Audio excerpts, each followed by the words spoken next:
The Meridian Club had never looked more like a theater set than it did that December evening. Candlelight pooling in crystal glasses, garlands of white orchids framing every doorway, and a string quartet filling the marble lobby with something slow and self-congratulatory. Chicago's legal elite moved through the room in black tie and gowns, air-kissing cheeks, raising toasts, saying without saying that they had arrived. At the center of it all, in a charcoal suit cut to remind everyone what success looked like from the outside, stood Scott Aldrich, newly made senior partner at Hargrove & Crane, celebrated host, smugly accomplished man. He held his champagne flute loose at the hip the way men do when they've stopped needing to try. At his side, Priscilla Brand, 27, blonde, flawless, in ivory, laughed at something a judge was saying, her diamond engagement ring catching the candlelight every time she moved her hand. She had become expert at that particular laugh, the kind that said she belonged here without raising her voice. Scott had coached her in it, the same way he had coached most things about her public presentation. She was his triumph made tangible, and that arrangement suited them both just fine. The party had been Scott's idea, every element of it, the venue, the orchids, the guest list, the timing. Most engagement celebrations were modest affairs, dinner with family, a cocktail reception for close friends. But Scott Aldrich did not do modest. He rented out the Meridian Club's grand ballroom, invited 200 people, and placed one invitation, handwritten on heavy cream paper, to an address in Pilsen that he had looked up with barely concealed satisfaction. He knew Joanna would recognize the handwriting. He knew she would feel the weight of that cream paper in her hands and understand immediately what it was. Not courtesy, not an olive branch, but bait. He had spent 3 years watching her struggle from a comfortable distance. Her silence had needled him more than he liked to admit, because her silence looked, from where he stood, uncomfortably like dignity. "She'll come," he told his friend Curtis near the bar. "She won't be able to stop herself. She'll want to see what she missed." Curtis, who knew better than to argue with Scott about anything, just nodded. "And when she does?" Scott smiled into his glass. "Then everyone will see exactly what I left behind." What he left behind was a woman who had spent 9 years holding a life together around him. Joanna Baird had been 29 when she met Scott Aldrich at a charity 5K in Lincoln Park. He was in his second year of law school, broke and ambitious, with the kind of handsome confidence that feels permanent in your 20s. She was a licensed physical therapist with a small but steady practice, warm and practical, and a little too willing to believe that the right person would know how lucky they were. They married quickly. She covered most of the bills while he studied, managed the apartment, handled the weekend runs and insurance calls, and all the practical machinery of a shared life. She told herself that was what love looked like early on. Unequal on the surface, balanced underneath. She believed that for years. She chose to believe it, which is a different thing. When Scott made associate at Hargrove & Crane, he bought himself a watch. When Joanna found out she was pregnant, twins, entirely unplanned, she cried in a hospital bathroom and then laughed the whole drive home. She told Scott that evening over dinner and watched him go quiet in a way she categorized carefully as overwhelmed rather than unwilling. He came around. Or seemed to. Ruby and Grace were born 6 weeks early, small and fierce and miraculous, and Joanna fell so completely in love with them that she almost missed the way Scott had started coming home later, making calls in the car before coming inside, growing irritable at the sound of crying in ways she told herself were just stress from the new partnership track. The MS diagnosis came 14 months after the twins were born. The relapsing remitting kind. Manageable, the neurologist said, with medication and monitoring, with periods of symptoms and periods of stability. Not a death sentence, possibly not even a major disruption. She told Scott at the kitchen table that evening, while Ruby slept in her bouncer and Grace worked on a teether, and she watched his face do something she had never seen it do before. Not fear, not grief, calculation. He filed for divorce 6 months later. He used his firm's resources and his professional knowledge to run the proceedings into the ground over 2 years. Delays, appeals, motions she couldn't counter without spending every dollar she'd saved. By the time the settlement was finalized, she had kept the girls, kept her PT license, and lost almost everything else. He was an attorney. He had built the case the way he built all his cases, with patience and without mercy, and she hadn't known what she didn't know. She moved into a 2-bedroom rental in Pilsen with Ruby and Grace and started over. The first year was the kind of difficult that doesn't look dramatic from the outside. She paid the rent. She fed the children. She rose at 5 to review patient charts before the twins woke, worked a full caseload, picked them up from daycare, cooked dinner, gave baths, read to them in bed until her voice flattened, and then sat alone in the kitchen after they were asleep and did the math. It always came out close, never comfortable. Ruby's hearing loss was confirmed at 18 months, moderate in her left ear, mild in her right. Joanna sat in the audiologist's office and held herself very still while the options were explained. Hearing aids, speech therapy, ongoing monitoring. Ruby was bright and curious and already adapting, already learning to angle toward faces when she wanted to understand something. She would be fine. But the appointments cost money, and the hearing aids cost money, and there was no one to split any of it with. Joanna called Scott exactly once about the diagnosis. He said he'd look into adjusting the child support arrangement. He never called back. The invitation arrived on a Tuesday in November, slipped between a utility bill and a preschool fundraiser notice. She recognized his handwriting before she'd registered the return address. She stood in her kitchen in her work clothes and held it for a long time. She almost didn't open it. She almost threw it away 3 separate times that week. On a Friday night, after the girls were asleep, she pressed it flat on the kitchen table and read it until the words blurred. Scott Aldrich and Priscilla Brand. Celebrating their engagement. The Meridian Club. She knew the Meridian Club. It was the kind of place designed to make certain people feel small simply by existing. She sat with it. Not just anger, but that particular grief that has nothing to do with love at all, only with watching someone who hurt you walk easily into a life built on your wreckage. She cried until she felt emptied. Then she got up, washed her face, and went to check on the girls. Ruby had kicked her blanket off. Grace was curled tight, her stuffed rabbit tucked under her chin. Joanna stood in the doorway for a long time. Something in her chest, which had gone soft from crying, turned quiet and durable. She set the invitation on the kitchen counter and went to bed. Felix Bartlett knocked on her door on a Saturday morning when the girls were at her sister's place.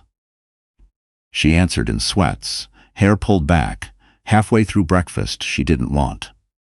The man on her front steps was someone she recognized from newspaper profiles. Mid-50s, broad through the shoulders, gray at his temples, with the settled expression of someone who had stopped performing confidence because he'd stopped needing to. Felix Bartlett had built Bartlett Infrastructure Partners, from a regional consulting firm, into one of the largest capital investment groups in the Midwest.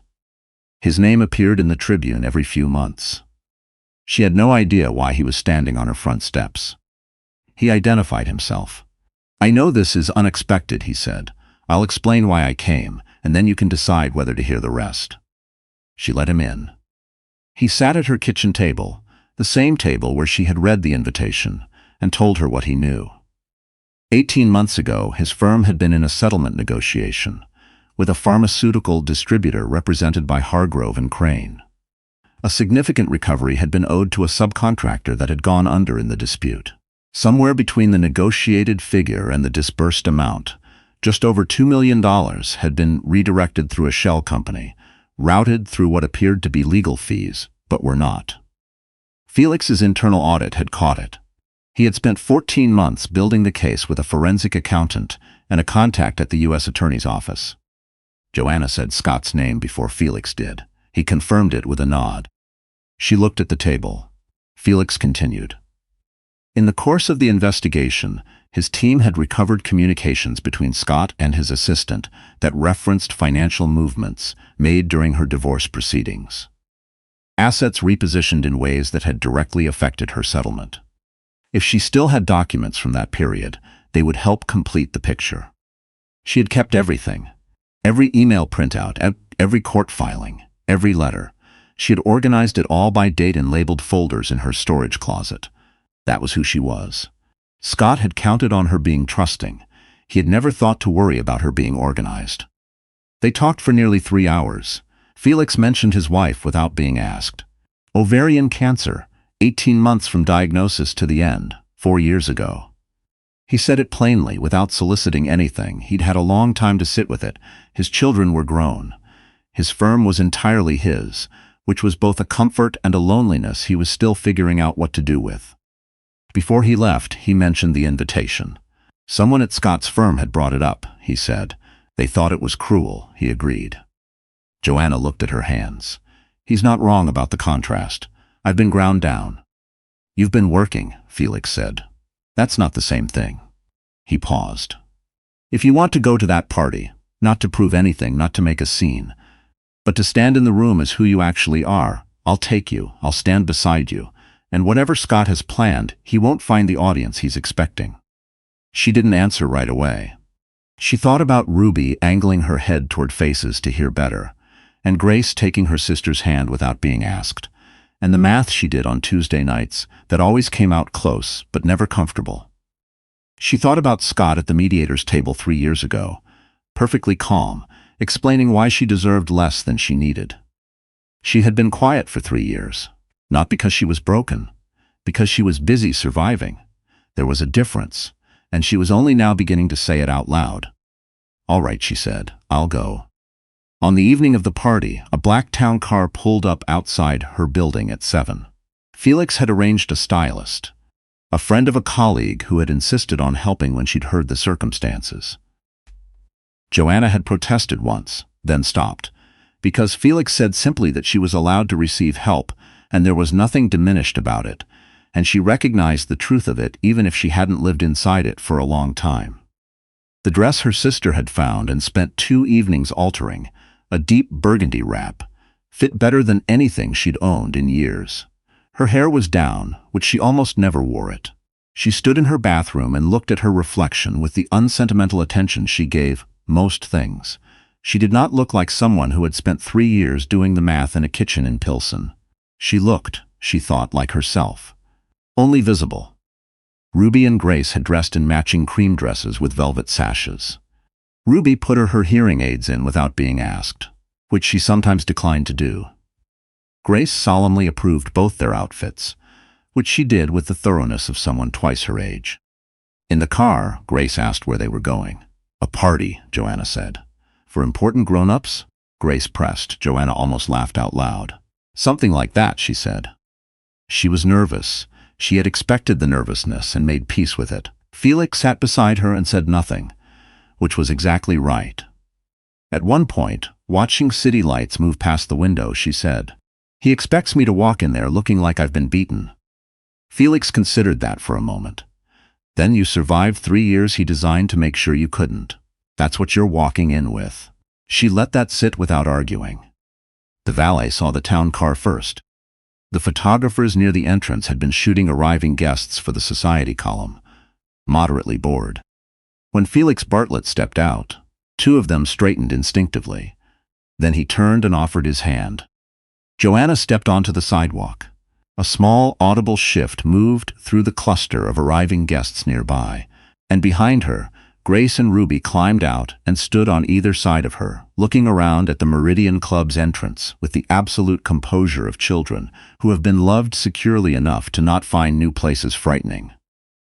Inside, the lobby changed when they entered. Not silent, shifted. Conversations lost momentum. A woman near the coat check touched the arm of the person beside her and didn't look away. At the far end of the room, Scott had his back to the door. It was Curtis who saw them first, and something in Curtis's face made Scott turn around. He didn't drop his glass. He had too much control for that. But the confidence went out of his posture in a way that everyone near him registered, even if they couldn't have named exactly what changed. Priscilla saw them a moment later, mid-sentence with Scott's senior partner, and her practiced smile ran out of fuel and stopped. Joanna did not look for Scott first. She greeted Felix's colleagues, a couple she had briefly met the previous week, and let the room absorb her presence without performing anything. She was not shaking. She had expected to be shaking. Scott came to her. He had calculated correctly that letting her work the room unchallenged would be worse than confronting her directly. He crossed the marble floor with his attorney's walk, unhurried, deliberate, and stopped a few feet away. Joanna. He let a pause suggest things the words didn't say. I didn't actually think you'd come. Here I am, she said. His eyes moved to Felix, then to Ruby and Grace, standing close, Grace's hand finding her sister's without looking, then back to her. His voice dropped to the register that knives come in. Is this your plan? Show up with someone else's money, a borrowed dress, a sympathy play with the kids, and hope no one notices what you've become. She's not here on borrowed anything, Felix said. His voice was easy and clear. She's here because she has more right to be in any room than you do, and I think most of the people in this one are about to understand why. Scott turned to Felix with the look he gave junior associates who had spoken out of turn. This is a family matter. You have no standing here. I became involved, Felix said, when your firm redirected over $2 million of my client's settlement recovery through a shell company registered to your brother-in-law. He reached into his jacket and set a folded document on the ledge of the nearest high-top table. That's the summary. The U.S. Attorney's Office has the full filing. The forensic audit has been completed. You can take that with you if you'd like something to read tonight. The quiet that fell was physical. You felt it. Scott's voice came out uneven. Those documents are fabricated. He's building a case out of nothing. You all know me. The LLC is registered to your brother-in-law, Felix said, unhurried. The wire transfers carry your authorization codes. My accountant traced it in 11 days. The U.S. Attorney's Office found it considerably faster. Priscilla had drifted closer during this exchange, without appearing to. She was standing behind Scott now, her practiced composure entirely gone. She was looking at him, the way you look at a floor you thought was solid when it begins to give. Scott, she said. Her voice came out careful and low. Is any of this true? He turned to her. His tone had the edge of someone losing the narrative who knows it. Priscilla, this is not the time. Did you know she had MS when you filed? She paused. Did you know about the children's medical needs and do nothing? That is a very incomplete version of. Did you use your firm to run a divorce against a woman who couldn't afford to fight you? A woman near the bar pressed a hand to her mouth. Two men near the windows exchanged a look. The string quartet had gone entirely silent, bows resting on instruments, watching like everyone else. Priscilla looked at Joanna, then at Ruby and Grace, who were standing close to their mother, watching all the adults with the solemn attention of children who understand that something important is being decided. Priscilla's hand moved to her ring finger. She pulled the diamond off, set it on the ledge beside Felix's document, picked up her clutch from the nearby chair, and walked to the coat check. She did not look back at Scott. She did not speak to anyone. Her heels clicked across the marble like punctuation. Scott called her name. She didn't turn. The lobby doors closed behind her. In the silence that followed, two men appeared at the ballroom entrance. One in a dark suit, one in a windbreaker, conspicuous against the black tie room. They spoke briefly to the club manager, who pointed across the ballroom. The second man's eyes found Scott Aldrich, and he began making his way through the crowd without hurry. Joanna watched it happen. Then she turned away before it was finished and crouched down to Ruby and Grace's level. Grace said, with the clear-eyed honesty of a 5-year-old. Is that man going to get in trouble? Yeah, Joanna said. Because he was mean to us. She looked at both of them. Grace in her cream dress, with her dark, serious eyes. Ruby tilted slightly toward her, taking in everything through her hearing aids, missing nothing. Because some things catch up with you, Joanna said, even when they take a while. Someone in the crowd began to applaud. One person, then three, then it moved like a current through the room until the ballroom filled with it. A woman she had never met took her hand and said something she couldn't quite hear over the sound. Felix stood beside her and said nothing, which was exactly right. In the months that followed, the case moved forward without Scott's ability to slow it. The Bar Association's disciplinary review opened in February. The civil recovery for Bartlett Infrastructure Partners was filed. By March, Hargrove and Crane had quietly dissolved the senior partnership. Priscilla Brand gave one interview, said she hadn't known, and then left the state. No one followed up. Joanna found out about the guilty plea on a Tuesday morning, a news alert on her phone while the coffee was still brewing. She read it twice. set the phone face down on the counter, finished making her coffee. By spring, she had started seeing a counselor, not because she was falling apart. She had held herself together through worse, but because a neighbor had asked once, gently, who Joanna talked to, and the honest answer had been no one. Not really. Not in years. She found it useful. She had started being honest about what she found useful. The support group she built for parents of children with hearing differences met twice a month in her living room. It had begun by accident. 3 other parents she'd kept running into in the audiologist's waiting room over 2 years. All of them managing alone. It grew to 9 families by September. She did not think of herself as a leader. She thought of herself as someone who made room. Felix watched the girls sometimes while she ran the group. Other times her sister did. It was not entirely a romantic arrangement, or not only. Mostly it was 2 people who had each spent years keeping everything inside and had discovered, carefully, that letting some of it out did not mean everything collapsed. On an October evening, the Chicago air gone sharp and clean, Joanna stood on her front steps after the girls were asleep and thought about the Meridian Club. She thought about walking in with her heart loud in her chest and her feet steady anyway. She thought about crouching down in that silent ballroom to talk to her daughters, the whole room watching. And how it had felt, not like surviving, not like proving anything, but like simply being who she was, in a room that had expected her to be less. She went inside, checked on Ruby, tucked neatly on her left side so her better ear faced the door. Checked on Grace, sideways across the mattress, blanket on the floor, as peaceful as someone who has never had to earn her rest. Joanna pulled Grace's blanket back up, turned off the hall light, and stood in the quiet of her own apartment. She had not been destroyed.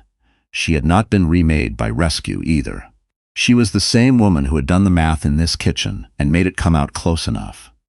The same woman who had held herself still in an audiologist's office and decided what came next. The same woman who had stood in a borrowed and altered dress in a ballroom full of people and not shaken once. Just more visible, now, in a light she hadn't had to manufacture.